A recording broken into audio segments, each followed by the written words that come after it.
عمر بن الخطاب خرجت من بيتي كنت لا أظن أحدا جائع إلا أنا رابط الحجر على بطني من شدة الجوع. قلت لا يوجد في المدينة أشد مني جوعا.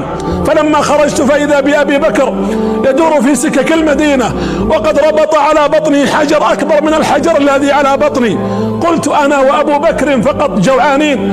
يقول فمشينا قليلا فإذا بإمام الأمة ورسولنا عليه الصلاة والسلام يخرج في سكك المدينة وربط بحجر أكبر من حجر أبو بكر وعمر من شدة الجوع.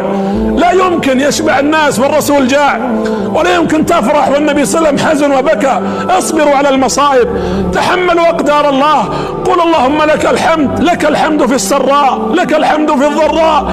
المؤمن إذا أصابه خير شكر، وإن أصابه بلاء صبر، ولا يكون ذلك إلا للمؤمن. اصبروا، صابروا، رابطوا، اتقوا الله لعلكم تفلحون. الدنيا كلها مصائب، الدنيا على هذا خلقت.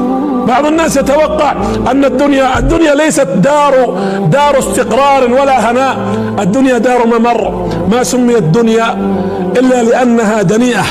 فأنا أقول لأهل المصائب، أنا أعرف أن البيوت تعبانة إلا من رحم الله، ونعرف أن فيه ناس اليوم أنا متأكد أن فيه ناس يمكن 100 ريال ما هي في جيبه، ونعرف أن بعض الناس يمكن يا الله يجد كسرة الخبز، ونعرف أن بعض الناس الغلاء آذاه، ونعرف أن بعض الناس أطفاله وأولاده ربما آذوه. وهذا كله ندركه، ونسأل الله أن ينزل على المسلمين السعة والرزق والرحمة والهناء والسرور والفرح، ويعطيهم مما يتمنون.